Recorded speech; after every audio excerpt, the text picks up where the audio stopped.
오늘 한 남자의 30년 추적기가 공개됩니다. 그는 이스라엘 정보기관 모사드의 역사 유물 추적팀장이었습니다. 수천 장의 고대 문서와 현장 사진, 그리고 그의 머릿속에는 단 하나의 목표만 존재했습니다. 인류 역사상 가장 신성한 물건, 바로 언약궤를 찾아내는 일이었죠.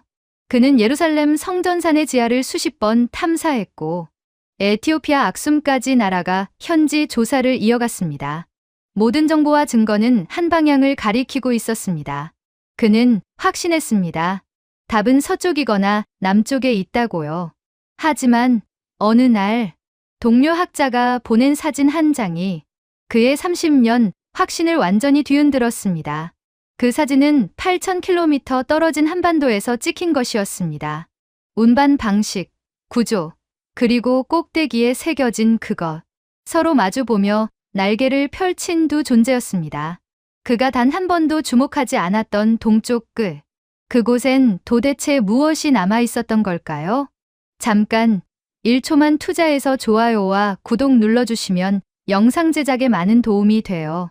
안녕하세요. 저는 아셰르 레빈이라고 합니다. 저는 이스라엘 정보기관 모사드에서 20년 넘게 근무했던 사람입니다.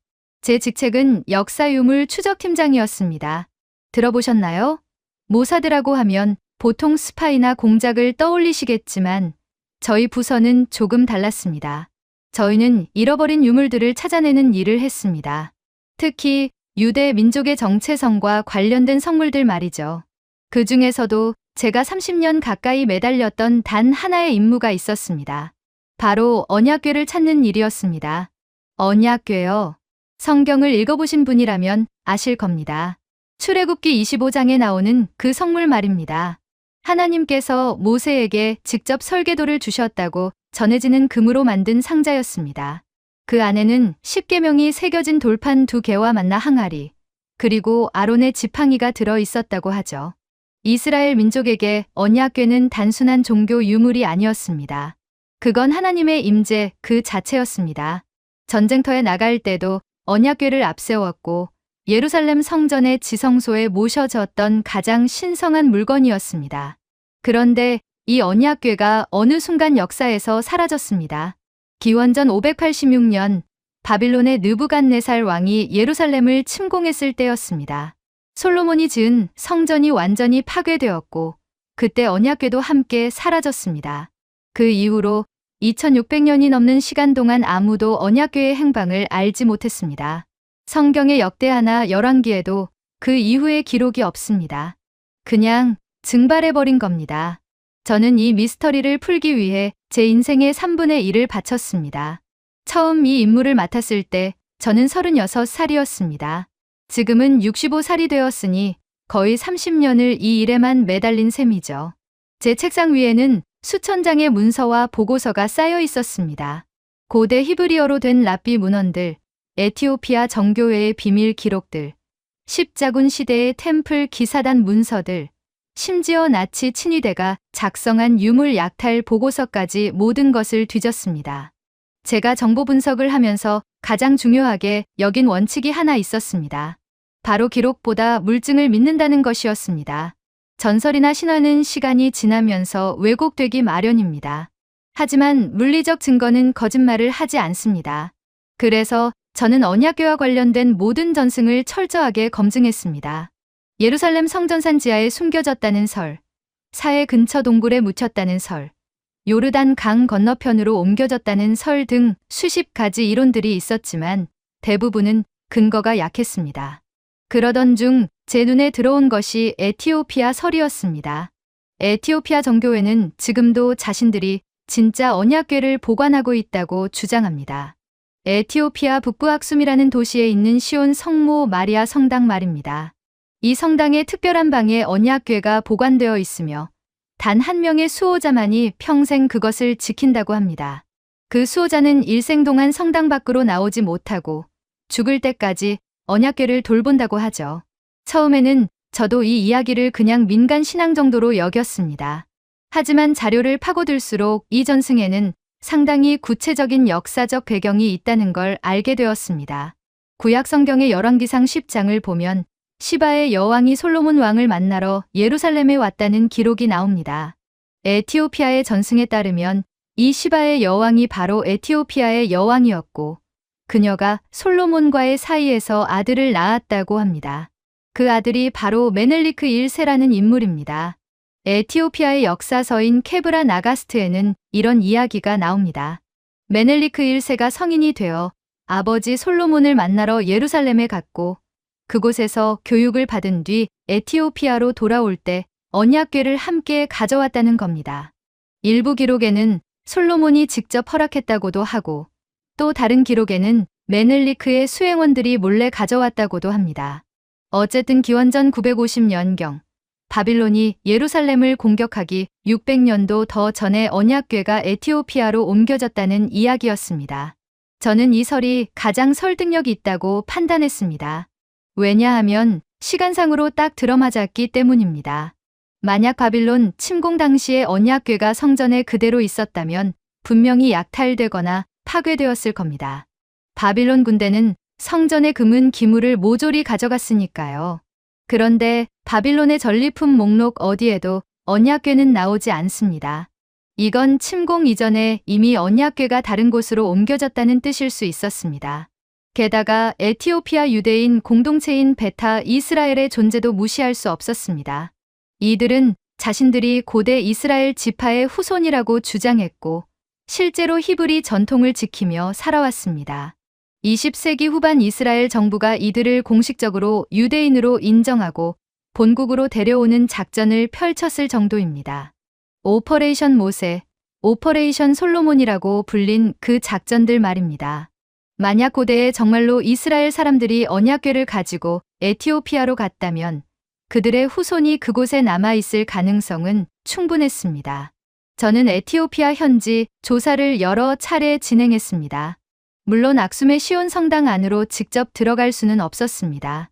에티오피아 정교회는 외부인의 접근을 철저히 차단했으니까요. 하지만 성당 주변의 고고학적 유적들, 고대 비문들, 그리고 현지 사제들과의 인터뷰를 통해 많은 정보를 수집할 수 있었습니다. 악숨 지역에서는 기원전 시대부터 남아라비아와 교류했던 흔적들이 발견되었고 예루살렘과의 문화적 연결고리도 여러 곳에서 확인되었습니다. 저는 확신했습니다. 언약궤는 에티오피아 악숨에 있다고요. 제가 수집한 모든 정보와 증거는 한 방향을 가리키고 있었습니다. 예루살렘에서 출발한 언약궤는 홍해를 건너 에티오피아 고원까지 이동했고 그곳에서 2900년 넘게 보존되어 왔다는 것이었습니다. 저는 최종 보고서를 작성하면서 이렇게 결론을 내렸습니다. 언약궤의 추적은 악숨에서 끝난다고요. 그런데 그때까지만 해도 저는 한 가지를 완전히 간과하고 있었습니다. 제 연구 범위는 철저하게 서쪽과 남쪽에만 집중되어 있었습니다. 예루살렘에서 에티오피아로 혹은 요르단이나 이집트 방향으로만요. 동쪽은 애초에 제 시야에 들어오지 않았습니다. 왜 그랬을까요? 간단합니다. 고대 이스라엘 사람들에게 동쪽은 디아스포라의 방향이 아니었으니까요. 바빌론 유수 때 끌려간 사람들도 결국 페르시아 제국 내에 머물렀고 대부분은 바발론 함락 후 예루살렘으로 돌아왔습니다. 그래서 한반도라는 단어는 제 30년 연구 어휘 목록에 없었습니다. 한국이요? 그건 제가 보기엔 완전히 동떨어진 이야기였습니다. 인터넷에 떠도는 유사 역사학이나 음모론 정도로 치부했죠. 언약궤가 한국까지 갔다는 주장은 저에게는 그냥 사이비 역사학자들의 상상력에 불과했습니다. 저는 그런 주장들을 학계에서 반박하고 정리하는 것도 제 임무 중 하나라고 생각했습니다. 그런데 제 동료 한 명이 전혀 다른 프로젝트를 진행하고 있었습니다. 그는 고고학자였는데 이스라엘 북왕국의 10지파 행방을 추적하고 있었습니다.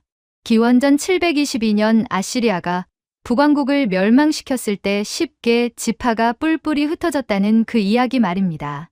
그는 한반도에서 발견된 비파형 동검이라는 청동기 유물에 주목하고 있었습니다. 그 동검의 형태가 중동 지역의 고대 단검과 유사하다는 거였죠. 저는 그의 보고서를 가볍게 훑어봤. 솔직히 말하면 처음엔 별 관심이 없었습니다. 10지파 이야기도 언약궤만큼이나 오래된 미스터리였지만 제 전문 분야는 아니었으니까요. 하지만 그 보고서 말미에 첨부된 사진 한 장이 제 시선을 붙잡았습니다. 한국의 전통 가마라고 적혀 있었습니다. 양옆에 긴 나무 막대기가 달려있고 4명의 사람이 어깨에 메고 가는 구조였습니다. 그 순간 제 머릿속에 한 구절이 떠올랐습니다. 출애굽기 25장 14절이었습니다. 그 채를 궤 양쪽 고리에 꿰어 궤를 매게 할지며. 저는 잠시 멈췄습니다. 그리고 다시 그 사진을 봤습니다. 이건 그냥 비슷한 게 아니었습니다. 이건 거의 똑같은 운반 방식이었습니다. 저는 그날 밤 잠을 이루지 못했습니다. 그리고 다음 날 아침, 저는 제 모든 확신을 다시 점검하기 시작했습니다. 저는 그날 이후 제 연구 방향을 완전히 바꿨습니다. 아니, 정확히 말하면 바꾼 게 아니라 확장했다고 해야 맞겠네요. 언약궤가 에티오피아에 있다는 제 확신은 여전했습니다. 하지만 그 확신을 더 견고하게 만들기 위해서는 한국에서 나오는 이상한 주장들을 정면으로 반박해야 한다고 생각했습니다. 그래서 저는 한국 관련 자료를 본격적으로 수집하기 시작했습니다. 반박을 위한 준비였죠. 가장 먼저 한 일은 출애굽기를 다시 펼치는 것이었습니다. 저는 히브리어 원문 성경을 책상 위에 놓고 25장을 정독했습니다. 사실 이 부분은 제가 수백 권도 넘게 읽었던 구절이었습니다. 언약궤의 제작 방법이 아주 상세하게 나와 있거든요. 조각목으로 궤를 만들 때의 길이는 2규빗반, 너비는 1규빗반, 높이도 1규빗반으로 하라고 했습니다. 미터법으로 환산하면 대략 길이 110cm, 너비와 높이는 각각 67cm 정도 되는 크기였습니다. 그리고 그 궤를 안팎으로 순금으로 싸고 위쪽 가장자리에 금테를 둘러야 한다고 했습니다. 뚜껑에 해당하는 속죄소도 순금으로 만들고 그 위에 그룹 둘을 금으로 쳐서 만들라고 했죠. 저는 이 모든 내용을 이미 외우다시피 하고 있었습니다. 그런데 그날따라 유독 제 눈에 들어온 구절이 있었습니다. 바로 25장 12절에서 15절까지의 내용이었습니다. 금고리 넷을 부어 만들어 그 네 발에 달되 이쪽에 2고리 저쪽에 2고리를 달며 조각목으로 채를 만들어 금으로 싸고 그 채를 궤 양쪽 고리에 꿰어 궤를 매게 할지며 채를 궤의 고리에 꿰n 대로 두고 빼내지 말지며. 저는 이 구절을 천천히 음미했습니다. 특히 매게 할지며라는 표현에 주목했습니다. 히브리어 원문에서는 라세트라는 단어가 쓰였는데 이건 어깨에 짊어지고 나른다는 의미였습니다. 그러니까 언약궤는 애초부터 이동을 전제로 설계된 물건이었던 겁니다. 고정된 제단이나 신상이 아니라 사람이 직접 메고 다니는 휴대용 성물이었던 거죠. 이스라엘 백성이 40년 동안 광야를 떠돌 때 언약궤는 항상 그들과 함께 움직였습니다. 민수기를 보면 진영을 옮길 때마다 레위 지파 사람들이 언약궤를 메고 앞장서서 갔다는 기록이 나옵니다.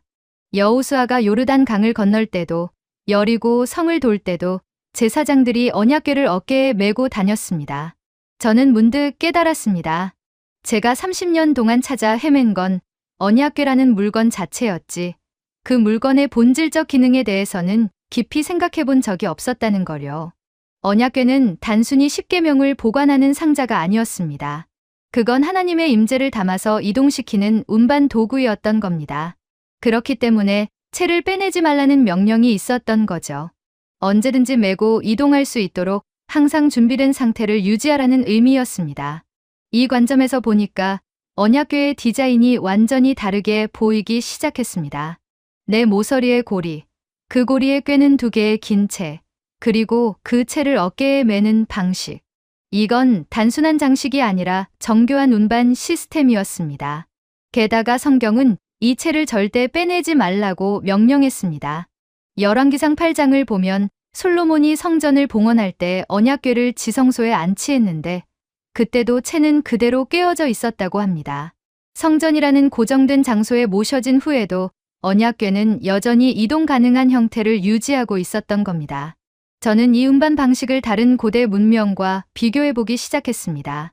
이집트의 신상들도 축제 때 행렬을 이루며 옮겨졌지만 그들은 배 모양의 가마를 사용했습니다. 바빌론이나 아시리아에서는 신상을 수레에 실어 나르는 경우가 많았습니다. 그런데 이스라엘의 언약궤는 수레도 아니고 배 모양 가마도 아니었습니다. 오로지 사람의 어깨로만 운반되는 구조였습니다. 사무엘하 6장을 보면 다윗이 언약궤를 수레에 싣고 옮기려다가 큰 사고가 난 이야기가 나옵니다. 소가 떠는 바람에 궤가 기울어지자 웃사라는 사람이 손으로 궤를 붙들었는데 그 자리에서 즉사했다는 겁니다. 이 사건 이후 다윗은 율법을 다시 확인하고 반드시 레위 사람들이 어깨로 메어야 한다는 규정을 지켰습니다. 왜 하나님은 수레가 아니라 사람의 어깨를 고집하셨을까요? 저는 이 질문을 오랫동안 품고 있었습니다. 그리고 한국의 가마 사진을 보는 순간 어렴풋이 답이 보이기 시작했습니다. 수레는 도구입니다. 하지만 어깨에 매는 행위는 섬김입니다. 언약궤를 매는 것은 단순히 물건을 옮기는 게 아니라 하나님을 모시는 경배 행위였던 겁니다. 저는 한국의 가마에 대해 더 깊이 조사했습니다. 가마는 한자로 교자라고 쓰는데 조선시대 왕이나 왕비, 고위 관료들이 탈 때 사용했던 이동수단이었습니다. 가마의 구조는 언약궤의 운반 방식과 놀라울 정도로 비슷했습니다. 가마의 양옆에는 긴 채가 달려있고 4명에서 8명의 가마꾼이 그 채를 어깨에 메고 이동했습니다. 가마의 종류도 다양했습니다. 왕이 타는 연, 왕비가 타는 여연, 고위 관료가 타는 사인교 등이 있었죠. 특히 제 눈길을 끈 건 가마를 매는 방식이었습니다. 한국의 가마꾼들은 채를 어깨에 올려놓고 여러 명이 보폭을 맞춰 걸었습니다. 이건 성경에서 레위인들이 언약궤를 맨 방식과 정확히 일치했습니다. 민수기 7장을 보면 고앗 자손들이 성물을 메고 다니는데 그들은 어깨로 메었다고 명시되어 있습니다. 히브리어로는 바카테프인데 이건 어깨 위에 올려놓는다는 뜻입니다. 그뿐만이 아니었습니다. 가마를 매는 행위 자체가 한국 문화에서는 대단히 신성한 의미를 가지고 있었습니다. 왕의 가마를 매는 건 단순한 노동이 아니라 왕을 모시는 영광스러운 임무였습니다.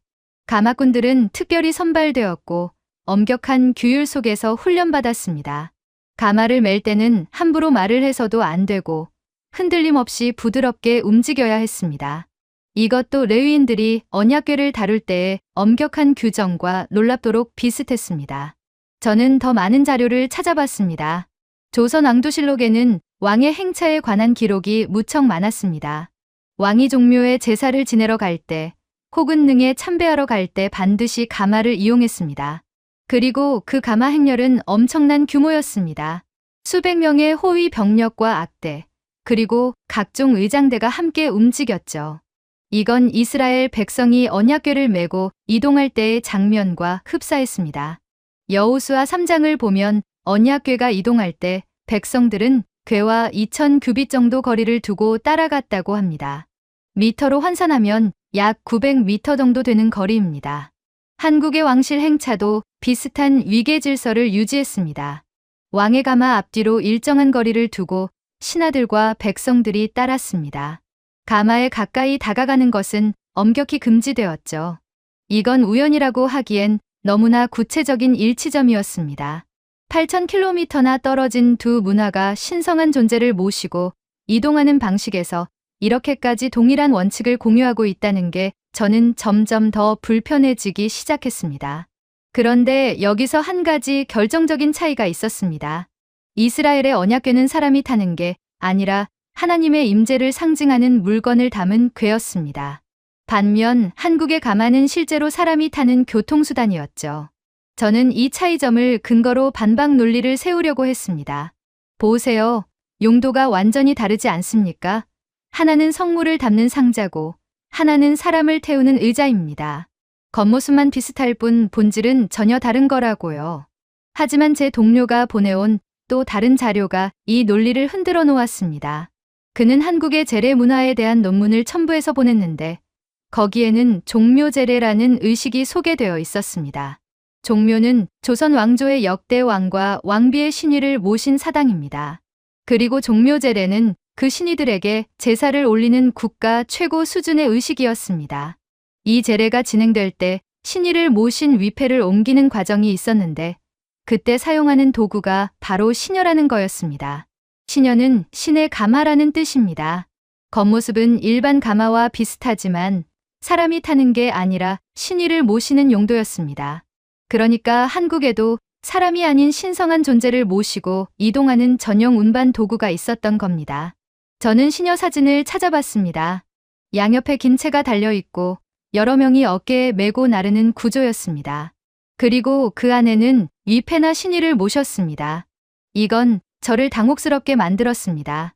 용도가 다르다는 제 반박 논리가 무너진 겁니다. 한국에도 신성한 존재를 어깨에 메고 나르는 문화가 분명히 존재했습니다. 게다가 그 방식이 이스라엘의 언약궤 운반법과 핵심 요소에서 일치했습니다. 첫째, 양옆에 채를 단다. 둘째, 여러 사람이 어깨에 메고 나른다. 셋째, 그 안에 신성한 존재를 모신다. 이 세 가지 공통점은 우연으로 보기엔 너무 구체적이었습니다. 저는 혼란스러웠습니다. 제 30년 연구의 결론은 언약궤가 에티오피아에 있다는 것이었습니다. 그런데 지금 제 눈앞에는 한국이라는 완전히 예상 밖의 변수가 나타난 겁니다. 에티오피아 설은 역사적 기록과 전승에 기반한 것이었습니다. 솔로몬과 시바 여왕의 이야기, 메넬리크 1세의 전설, 그리고 현재까지 이어지는 악숨 성당의 전통까지. 하지만 한국은 달랐습니다. 한국에는 언약궤에 대한 그 어떤 역사적 기록도 전승도 없었습니다. 단지 운반 방식이라는 물리적 구조만 일치할 뿐이었습니다. 저는 스스로에게 물었습니다. 기록이 중요한가? 아니면 물증이 중요한가? 제 연구 원칙은 항상 물증을 우선시하는 것이었습니다.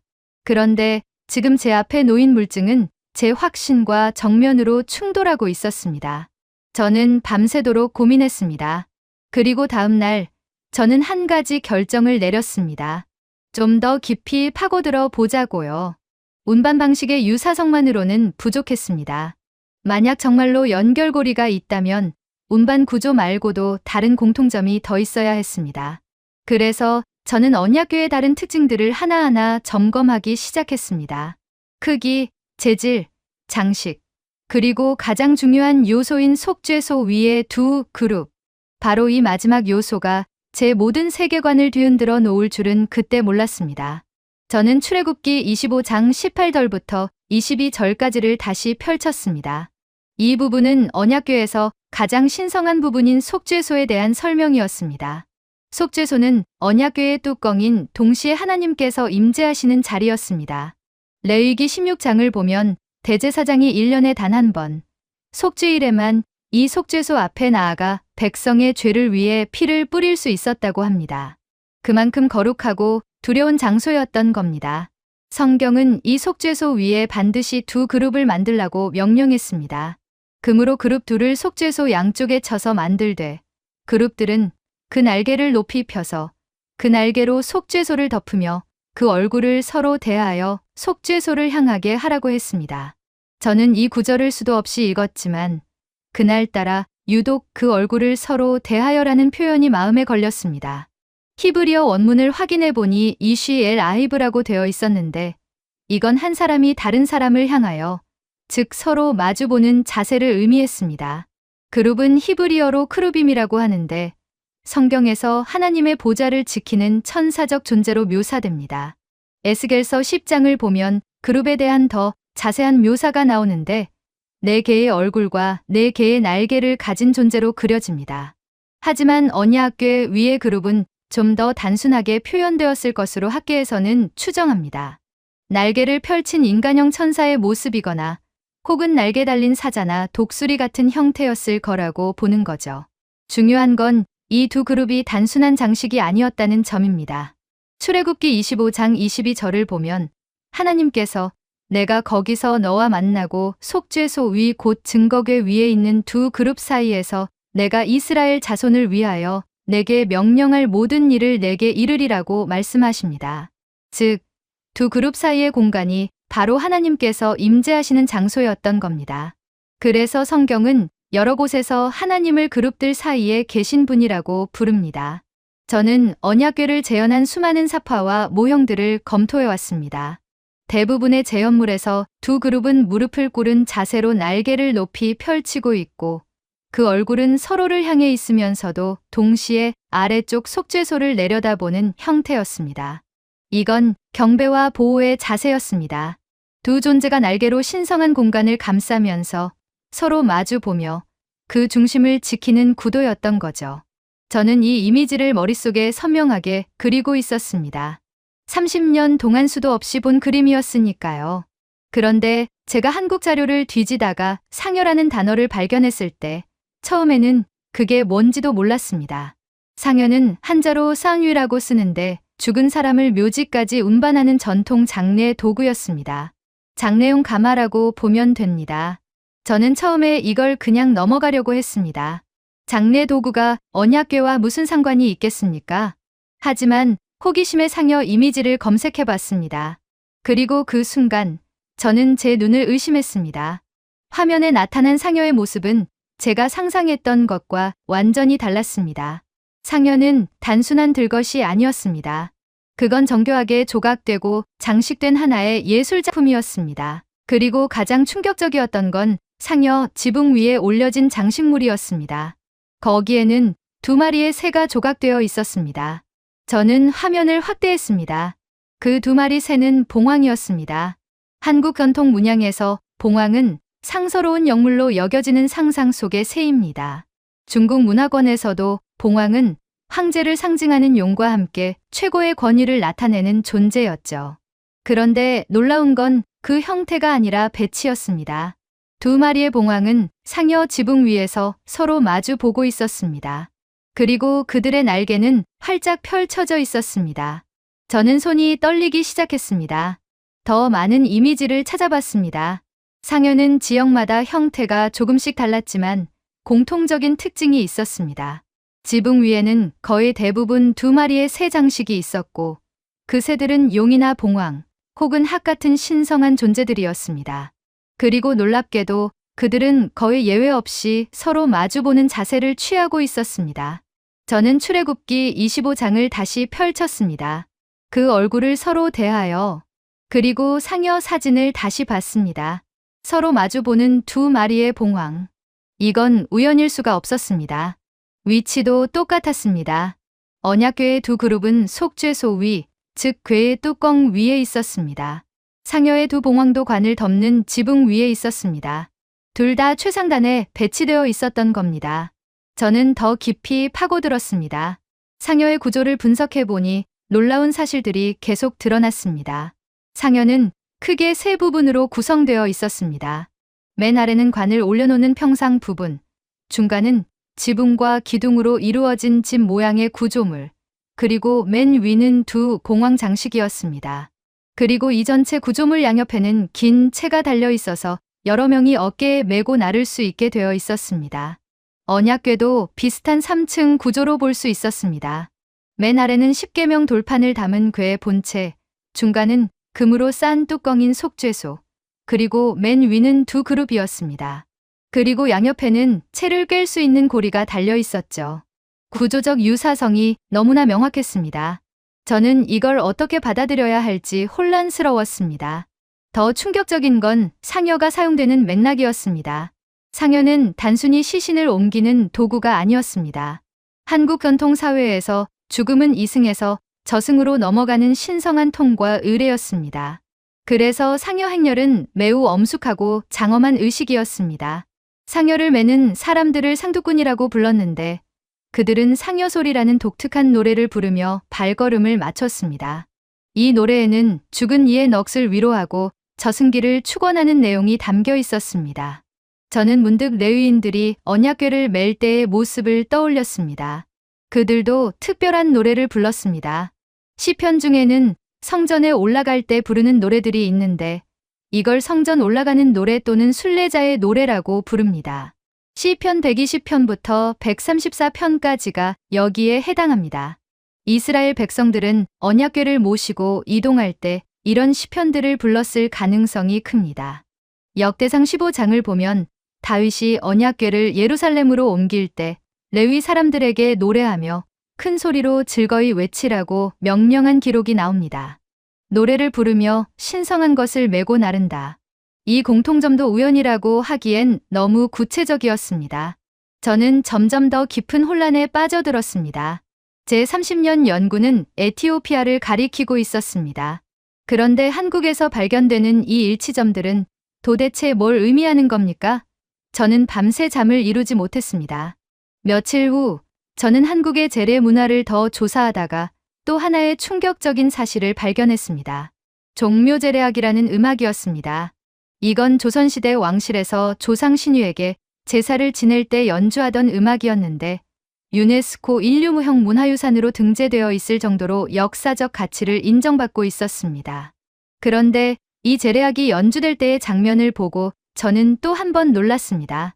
제례악 행렬에는 악기를 연주하는 악사들뿐만 아니라 일무라는 춤을 추는 무용수들도 함께했습니다. 그들은 정해진 대형을 이루며 엄격한 동작으로 움직였습니다. 그리고 그 행렬의 중심에는 신위를 모신 신주함이 있었습니다. 이 신주함은 역시 여러 사람이 어깨에 메고 이동했습니다. 저는 역대상 15장을 다시 펼쳤습니다. 다윗이 언약궤를 옮길 때도 똑같은 장면이 펼쳐졌습니다. 노래하는 자들, 악기를 연주하는 자들, 그리고 춤추는 자들이 언약궤 앞에서 함께 움직였습니다. 저는 이제 반박을 포기했습니다. 저는 더 이상 이 유사성들을 우연이라고 치부할 수 없었습니다. 운반 방식의 일치, 어깨에 매는 구조, 양옆의 채, 그리고 결정적으로 뚜껑 위에 두 날개 달린 존재가 서로 마주 보는 배치.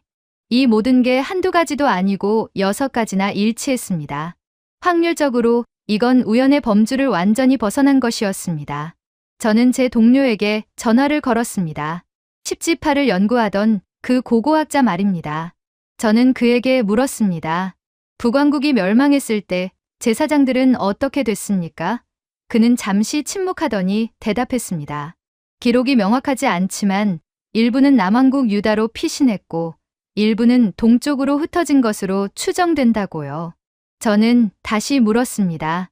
그들이 동쪽으로 갈 때 무엇을 가져갔을까요? 그는 이렇게 답했습니다. 제사장들이라면 당연히 성전 기물과 율법을 가져갔을 겁니다.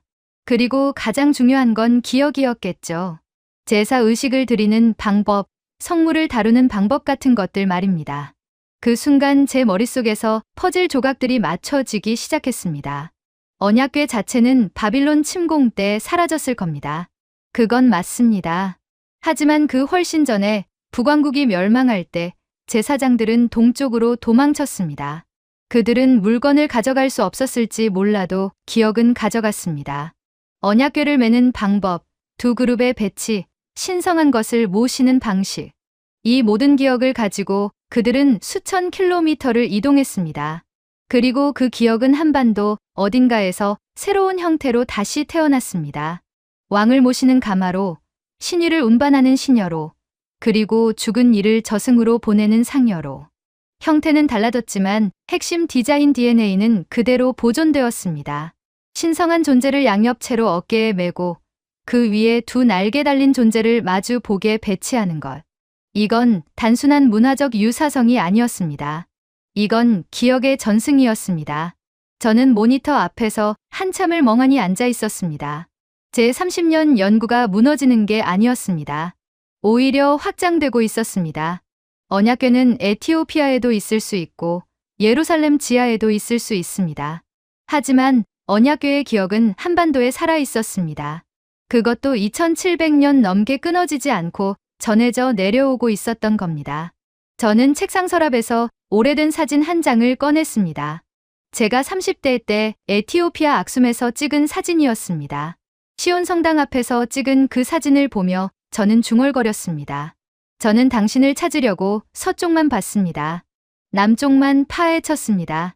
하지만 당신의 흔적은 동쪽 끝에도 남아 있었군요. 그것도 제가 상상했던 것보다 훨씬 더 생생한 형태로 말입니다. 저는 이스라엘로 돌아온 후 몇 주 동안 아무에게도 말하지 않았습니다. 제 연구실에 혼자 앉아서 지난 30년간 모아온 자료들을 다시 펼쳐놓고 한 장 한 장 검토했습니다. 에티오피아 악숨의 현장 사진들, 예루살렘 성전산 지하 터널 조사 보고서, 사회 문서에 나온 언약궤 관련 구절들, 그리고 새로 추가된 한국의 상여와 가마 자료들. 이 모든 것들이 제 책상 위에서 하나의 거대한 지도를 만들어내고 있었습니다. 그 지도를 보면서 저는 깨달았습니다. 제가 30년 동안 찾아 헤맨 건 금으로 만든 상자라는 물건이었습니다. 길이 110cm, 너비와 높이 67cm, 무게는 순금으로 쌌으니 아마도 60kg에서 70kg 정도 되었을 겁니다. 저는 이 물건이 어디에 묻혀 있는지, 누가 숨겨놨는지, 어느 박물관 지하 창고에 잘못 분류되어 있는 건 아닌지 그런 것들만 생각했습니다. 그게 정보요원이 하는 일이었으니까요. 물건을 찾는 건 말입니다. 하지만 언약궤는 단순한 물건이 아니었습니다. 그건 하나님과 인간 사이의 만남의 장소였습니다. 출애굽기 25장 22절에서 하나님은 명확히 말씀하셨습니다. 내가 거기서 너와 만나고 속죄소 위 곧 증거궤 위에 있는 두 그룹 사이에서 내가 이스라엘 자손을 위하여 내게 명령할 모든 일을 내게 이르리라. 언약궤의 본질은 금이나 나무가 아니었습니다. 그건 만남이었습니다. 하나님과 인간의 만남, 거룩함과 속된 것의 만남, 하늘과 땅의 만남이었습니다. 그렇다면 그 만남의 장소로서의 언약궤는 물리적 형태가 사라진 후에도 계속 존재할 수 있지 않을까요? 저는 이 질문을 붙들고 씨름했습니다. 기원전 586년 바빌론 군대가 예루살렘 성전을 불태웠을 때 언약궤라는 물건은 분명히 사라졌습니다. 바빌론 왕 느부갓네살의 전리품 목록에도 없고 그 이후 역사 기록 어디에도 나오지 않습니다. 페르시아 시대에 재건된 제2성전에도 언약궤는 없었습니다. 그 대신 지성소에는 빈 공간만 있었고 대제사장은 그 빈 공간을 향해 속죄일 의식을 행했습니다. 하지만 기억은 달랐습니다. 바빌론이 성전을 파괴하기 136년 전인 기원전 722년 아시리아가 이스라엘 북왕국을 멸망시켰을 때 많은 사람들이 흩어졌습니다. 열왕기하 17장을 보면 아시리아 왕이 이스라엘 사람들을 사로잡아 아시리아로 옮기고 그 땅에 다른 민족들을 이주시켰다고 나옵니다. 하지만 모든 사람이 포로로 끌려간 건 아니었습니다. 일부는 남쪽 유다 왕국으로 도망쳤고 일부는 동쪽으로 흩어졌습니다. 제 동료 고고학자가 추적한 10지파의 이동 경로를 보면 놀라운 패턴이 나타납니다. 북왕국의 일부 집단은 동쪽으로 계속 이동했습니다. 메소포타미아를 거쳐 페르시아 고원을 지나고 더 동쪽으로 나아갔습니다. 그들이 왜 그렇게 먼 곳까지 갔는지는 명확하지 않습니다. 아마도 아시리아와 바빌론의 추격을 피하기 위해서였을 수도 있고 혹은 새로운 땅을 찾아 헤맸을 수도 있습니다. 어쨌든 그들은 이동했고 그 과정에서 자신들의 정체성을 지키기 위해 무언가를 붙들어야 했습니다. 제사장 가문의 사람들이라면 무엇을 붙들었을까요? 그들은 율법을 외웠을 겁니다. 레위기의 제사 규정들, 민수기의 행진 순서들, 출애굽기의 성막 제작 지침들. 이 모든 것을 그들은 구전으로 전승했습니다. 그리고 그 중에서도 가장 중요한 건 언약궤를 다루는 방법이었을 겁니다.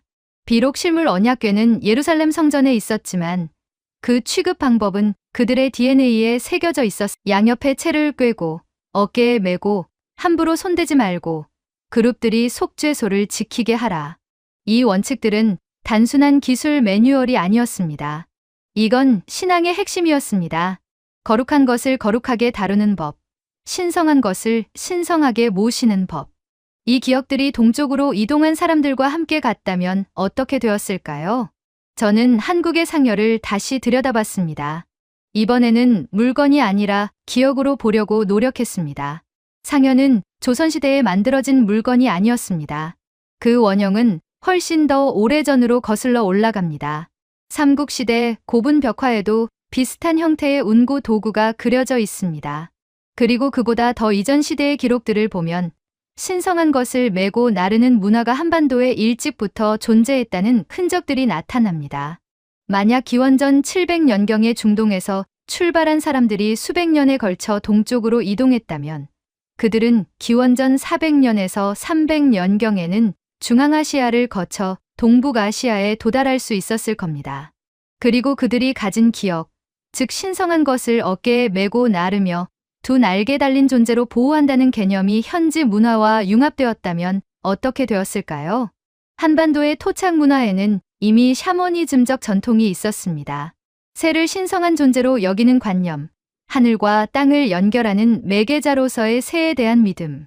이런 토착 관념과 중동에서 온 언약궤의 그룹 개념이 만났을 때 그것은 봉황이라는 새로운 형태로 재탄생할 수 있었을 겁니다.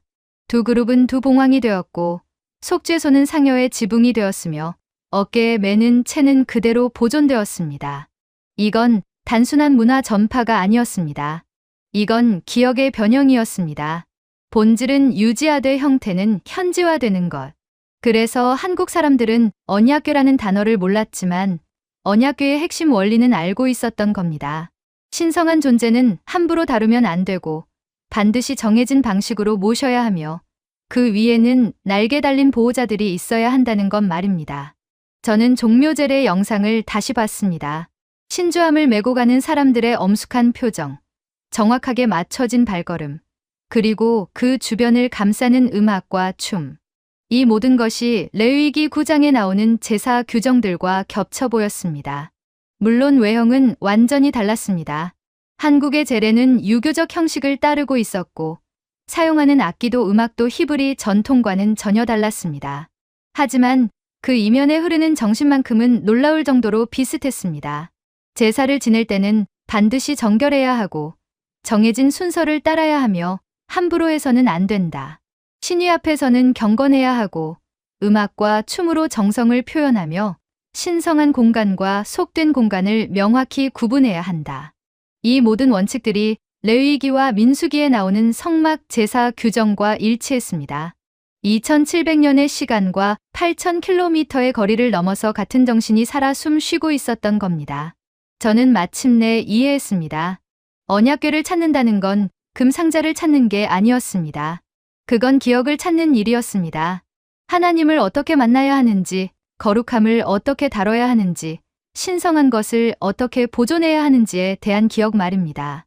그 기억은 물건처럼 한 장소에만 있는 게 아니었습니다. 그건 사람들을 따라 움직였고 문화를 넘어 전해졌으며 형태를 바꿔가며 생존했습니다. 에티오피아의 악숨 성당에 언약궤가 있을 수도 있습니다. 저는 여전히 그 가능성을 믿습니다. 하지만 설령 거기 금상자가 없다 하더라도 에티오피아 정교회가 지켜온 전통과 의식 속에는 언약궤의 기억이 살아 있습니다. 마찬가지로 한반도에는 금상자가 없지만 상여와 가마와 제례 속에 언약궤의 DNA가 보존되어 있습니다. 예루살렘 성전산 지하에도 언약궤가 없을 수 있습니다. 하지만 유대교 회당에서 토라를 모시는 방식 속에 언약궤의 정신이 계속되고 있습니다. 이 깨달음은 제30년 연구를 부정하는 게 아니었습니다. 오히려 완성시켰습니다. 저는 이제 알았습니다. 언약궤의 마지막 단서는 한 장소에 있는 게 아니라 여러 장소에 흩어져 있다는 것을요. 그리고 그 모든 단서들은 하나의 진실을 가리키고 있었습니다. 하나님은 금 상자 안에만 계신 게 아니라 그분을 기억하고 경배하는 모든 곳에 함께 계신다는 것 말입니다. 저는 최종 보고서를 다시 작성했습니다. 이번에는 결론이 달랐습니다. 언약궤라는 물건의 소재는 여전히 불명확하다. 에티오피아설이 가장 유력하나 물리적 검증은 불가능하다. 그러나 언약궤의 문화적 유산은 예상보다 훨씬 광범위하게 보존되어 있다. 특히 동아시아 한반도에서 발견되는 상여 및 제례 문화는 언약궤의 핵심 디자인 요소를 놀라울 정도로 정확하게 보존하고 있다. 이는 고대 이스라엘 제사장 전통이 동쪽으로 전파되었을 가능성을 시사한다. 보고서를 제출한 후 저는 한국행 비행기표를 예약했습니다. 이번에는 반박하러 가는 게 아니었습니다. 배우러 가는 것이었습니다. 서양의 학자들은 언약궤를 땅속에서 찾으려 했습니다. 하지만 한국 사람들은 그걸 삶 속에서 지켜냈습니다. 왕을 모실 때, 조상을 기릴 때, 죽은 이를 보낼 때. 그들은 언약궤라는 이름을 몰랐지만 언약궤의 정신은 알고 있었습니다. 비행기 창밖으로 구름이 펼쳐져 있었습니다. 저는 중얼거렸습니다. 30년 동안 당신을 찾았습니다. 그런데 당신은 제가 찾던 곳이 아니라 제가 보지 못했던 곳에 계셨군요. 금으로 만든 상자가 아니라 사람들의 기억 속에, 박물관 지하가 아니라 살아있는 전통 속에, 과거의 유물이 아니라 현재의 의식 속에 말입니다. 언약궤는 사라지지 않았습니다. 단지 형태를 바꿨을 뿐입니다. 그리고 그 변형된 모습으로 2700년을 살아남아 지금도 한반도 어딘가에서 상여 행렬과 함께 재래음악과 함께 그리고 조상을 기억하는 사람들의 마음속에 살아 숨 쉬고 있었습니다. 저는 이제 압니다. 언약궤의 마지막 단서는 땅속이 아니라 기억 속에 있다는 것을요. 그리고 그 기억은 한국이라는 땅에서 가장 순수하고 완전한 형태로 보존되어 왔다는 것을 말입니다. 서양 학자로서 저는 고백합니다. 우리는 물건을 찾는 데만 집중했습니다. 하지만 동양은 정신을 지켰습니다. 우리는 금을 캤지만 그들은 기억을 심었습니다. 우리는 박물관을 세웠지만 그들은 전통을 이었습니다. 그래서 언약궤의 진정한 계승자는 에티오피아 성당의 수호자만이 아니라 한국의 상여를 매는 모든 이들이기도 합니다. 그들은 모릅니다. 자신들이 2700년 된 거룩한 기억을 어깨에 메고 있다는 것을요. 하지만 그들은 알고 있습니다. 신성한 것은 함부로 다뤄서는 안 되고 반드시 정해진 방식으로 모셔야 한다는 것을 말입니다. 그것으로 충분합니다. 언약궤는 그렇게 살아남았습니다. 오늘 사연은 여기까지입니다. 오늘 사연이 마음에 드셨다면 좋아요, 구독 꾹 눌러주세요. 다음에 더 감동적인 사연으로 여러분을 찾아뵙겠습니다. 시청해주셔서 감사합니다.